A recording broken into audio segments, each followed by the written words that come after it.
नमस्कार, मैं हूं अर्नब गोस्वामी। आप देख रहे हैं मेरे साथ पूछता है भारत। दोस्तों, इन दिनों मैं लगातार पूछता है भारत इसलिए कर रहा हूं क्योंकि मुझे ये बिल्कुल क्लियर हो गया है कि भारत पर बहुत बड़े हमले की कोशिश कर रहे हैं लोग। ये अमेरिकन, ये चीनी।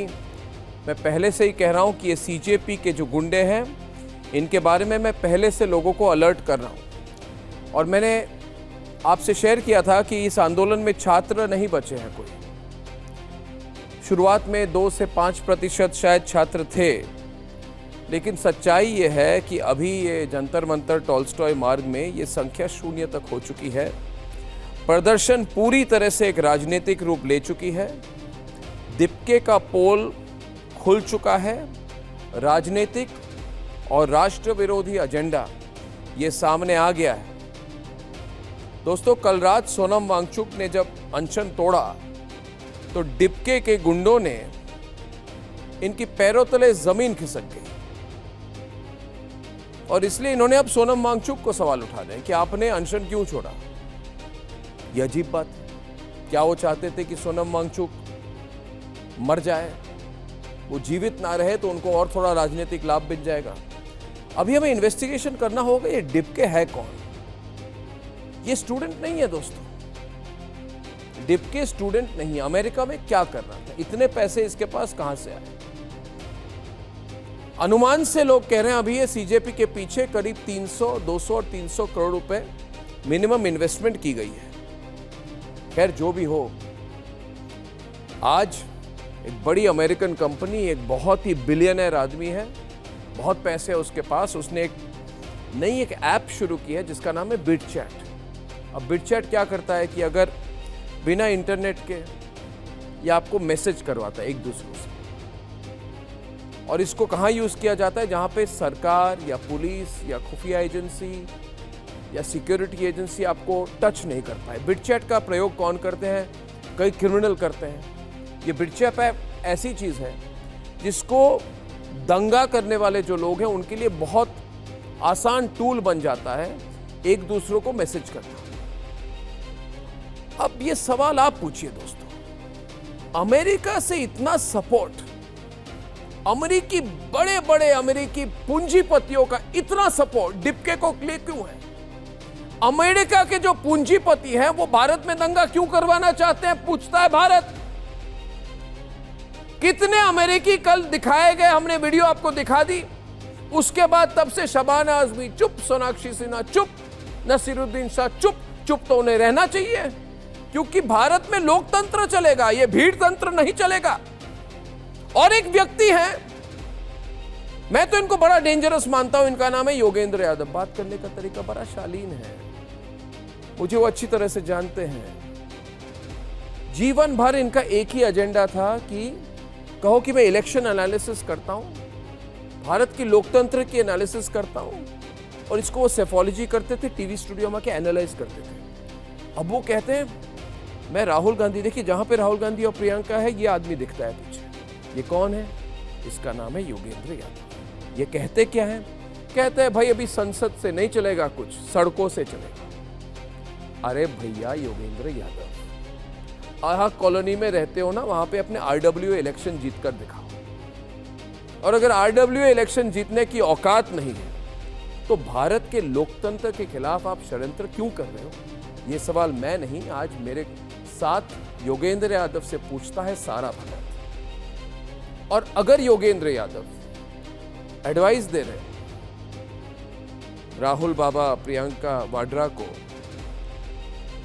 तो बताते हैं उनका राजनीतिक प्लान क्या है। क्योंकि ये कहते हैं कि चुनाव उनाव से कुछ नहीं होगा, अब सड़कों में हम उतरेंगे। यानी कि ये कह रहे सड़कों में उतरना का मतलब क्या होता है? सड़कों में उतरेंगे यानी कि हिंसा होगी, वो नहीं कहते, मगर उसी तरफ उनका इशारा है। हिंसा होगी और हिंसक तरीके से हम सरकार बदलेंगे, जिसको अमेरिकी लोग कहते हैं रेजिम चेंज। दोस्तों, भारत में खुलकर अटेम्प्ट हो रहा है कि सरकार बदलो, हिंसक तरीके से सरकार बदलो। और दुख की बात है कि ये स्टूडेंट्स का नाम लेते हैं। सब लोग जानते हैं स्टूडेंट्स नहीं है। अरे योगेंद्र यादव, अगर आपको राजनीति में आनी है ना तो एमएलए बनो, इलेक्शन लड़ो। ये पीछे बैठ के ये जो कह रहे हो कि भारत में सब कुछ भीड़ तंत्र से काम होगा, सड़कों से काम होगा, संसद से नहीं, तो दोस्तों ये बड़ा डेंजरस आदमी है। इसका नाम है योगेंद्र यादव। इसके पूरी इन्वेस्टिगेशन होनी चाहिए, इनका बैकग्राउंड हिस्ट्री, इनके फॉरेन लिंक्स। ऐसा तो नहीं कि कोई फॉरेन लिंक्स है उनके, मैं तो सवाल पूछ रहा हूं। योगेंद्र यादव जी कम क्लीन, बताइए। दूसरी बात ये कह रहे हैं स्टूडेंट्स, मैंने पहले दिन ही कहते था कि ये छात्र नहीं है, मेरे पास वीडियो प्रूफ है, विजुअल 1। उपद्रवियों ने पुलिस पर हमला कर दिया, ये तस्वीर देखिए, ये स्टूडेंट्स नहीं है दोस्तों। पहली तस्वीर, अचानक आप देखेंगे पूरी भीड़ पुलिसकर्मी पर टूट पड़ती है और डंडों से पीटने लगती है। पुलिस के जवान ने किसी तरह से दौड़कर अपनी जान बचाई है। भीड़ पुलिस के पीछे दौड़ती है और उसके जान लेने पर उतारू है। इसको कहते हैं लिंचिंग। कोई कह के दिखाए आज अर्नब गोस्वामी को या रिपब्लिक भारत को कि ये स्टूडेंट्स हैं। अरे राजनेता जो इधर दंगाइयों के पीछे खड़े हैं उनके लिए एक ही नाम है, अंग्रेजी में कहते हैं कावर्ड, हिंदी में कहते हैं कायर। कायर हैं, इलेक्शन नहीं जीत सकते इसलिए चाहते हैं कि हिंसा हो। विजुअल 2 देखिए, ये स्टूडेंट्स हैं। ये उन्मादी भीड़ का तांडव ऐसा है विजुअल 2 में कि कुछ पुलिस कर्मियों को बंधक बना लिया इन्होंने। ये स्टूडेंट्स हैं। 3-4 पुलिस कर्मियों के साथ अपने कब्जे में उन्होंने कर लिया है। उपद्रवी जो हैं ये तस्वीर में दिख रहे हैं आपको, कुछ मानने को तैयार नहीं थे। किसी तरह से दूसरे पुलिस कर्मियों ने अपने साथियों की जान बचाई। अब बताएं मुझे कोई कि ये नीट के स्टूडेंट्स हैं, ये नीट के स्टूडेंट्स हैं। दोस्तों मैं आज आपको कह रहा हूं एक बात, शाहीन बाग के समय भी मैंने कहा था कि तक वालों की बात मत सुनिए, रिपब्लिक भारत की बात सुनिए, तक वालों की। अगर आप राष्ट्रवादी हैं तो सोचिए कि ये लोग भारत को जलाना चाहते हैं, भारत को खत्म करना चाहते हैं। कौन है ये लोग? ये वही लोग हैं अर्बन नक्सल दोस्तों, जिन्होंने अपने आंखों सामने देखा कि 350 खूनी नक्सलियों को मारकर आज भारत माओइस्ट फ्री है। क्या आपको लगता है ये माओवादी खुश है? नहीं। विजुअल 3, ये स्टूडेंट्स नहीं है। विजुअल 3 में पेट्रोल पंप पर लोग पेट्रोल भरने पहुंचते हैं। यहां किसी से इनकी क्या दुश्मनी हो सकती है, लेकिन सीजेपी के जो गुंडे हैं इन्होंने वहां पे भी तोड़फोड़ किया। विजुअल 4, आरएएफ पर अटैक, कॉकरोच जनता पार्टी के गुंडे आरएएफ जवान को कहते हैं कि उनकी जान लेने पर उन्मादा हैं। विजुअल को देखिए, गुंडों ने जवान पर पहले हमला किया, फिर सुरक्षा के लिए हेलमेट भी खींच लिया। पूरी भीड़ फुल फ्रेम दिखाइए, जवान पर टूट पड़ती है और चारों तरफ से लात घूंसे बरसा रही है। हम कब तक चुप रहेंगे? राष्ट्रवादी लोग ये देखते रहेंगे कि राष्ट्र विरोधी लोग क्या कर रहे हैं। हम कब तक चुप रहेंगे? ये सवाल आज रिपब्लिक भारत आपसे पूछ रहा है। आप बैठकर टीवी में देखिए, ये कोई रियलिटी शो नहीं है दोस्तों। इसी तरह से लोग, ये जो राष्ट्र विरोधी लोग हैं, हमारे राष्ट्र के खिलाफ, हमारे सिक्योरिटी फोर्सेस के खिलाफ खुलकर ये साजिश चल रही है। विजुअल 5, कॉकरोच जनता पार्टी के जो लोग हैं वहां पे, ये तस्वीर देखिए जिसमें फुल फ्रेम दिखाइए, जिसमें पुलिस बैरिकेडिंग जो है उसको तोड़ा। पुलिस से लाख समझाने के बावजूद ये जो उन्मादी भीड़ सुनने को तैयार नहीं थी। देखिए ये किस तरह से पुलिस की बैरिकेडिंग को तोड़ रहे हैं, कानून व्यवस्था को ताक पर रखते हुए ये सब कुछ ध्वस्त कर रहे हैं। ये स्टूडेंट्स नहीं हैं। और दोस्तों आखिरी तस्वीर मैं कई दिखाऊंगा आज मेरे प्रोग्राम पर। ये कॉकरोच जनता पार्टी की ये तस्वीर है जहां पे पुलिसकर्मी भीड़ को समझाने की कोशिश कर, लेकिन ये भीड़ नहीं सुनती। फिर लाठी डंडों से इन्होंने पुलिस को दौड़ा कर मारा किसी तरह से, और कह रहे मारो मारो मारो। मैं पूछ रहा हूं आपको, ये स्टूडेंट्स हैं क्या दोस्तों? ये सवाल आप अपने आप से पूछिए, क्या ये स्टूडेंट्स हैं? क्या स्टूडेंट्स ने ये सब किया? नहीं, ये स्टूडेंट्स से नहीं किया। हम भी छात्र रह चुके हैं, हम भी छात्रों को पहचानते हैं। आप भी छात्र रह चुके हैं या हैं, आप भी छात्रों को पहचानते हैं। छात्र जो है इस तरह की अश्लीलता नहीं करते, छात्र टाइम पास नहीं करते। जंतर मंतर पर रील का रोजगार चल रहा है दोस्तों, रील का रोजगार। वहाँ पे एक रील बनाने के लिए 65,000 रुपये सीजेपी के जितने कॉरपोरेट बंधु हैं, कॉरपोरेट सहायक हैं, ये इनको 65,000 रुपये देने के लिए तैयार है। दोस्तों, सोच लीजिए आज, अगर आपको लगता है ये स्टूडेंट्स हैं तो ठीक है, मगर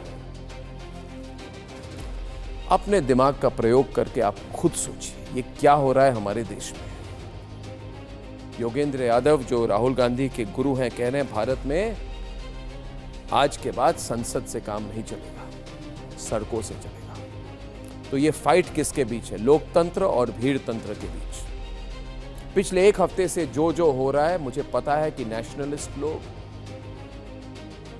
जो राष्ट्र सर्वोपरम कहते हैं, राष्ट्र प्रथम में विश्वास रखते हैं, ये देख रहे हैं और सोच रहे हैं ठंडा हो जाएगा कई दिनों में। मगर दोस्तों, इनका प्लान है पूरे देश में हाहाकार फैलाकर, हिंसा फैलाकर सरकार बदलना। अब चॉइस आपकी है और हमारी है। हम चुप ना रहे, हम देखते ना रहे, हम मानते ना रहे कि ये हमारे साथ नहीं होगा।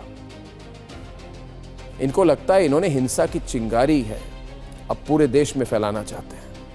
अगर आप इस प्रोग्राम को देख रहे हैं, मैं आपसे हाथ जोड़ के आज अपील कर रहा हूं, आप इसके खिलाफ आवाज उठाइए।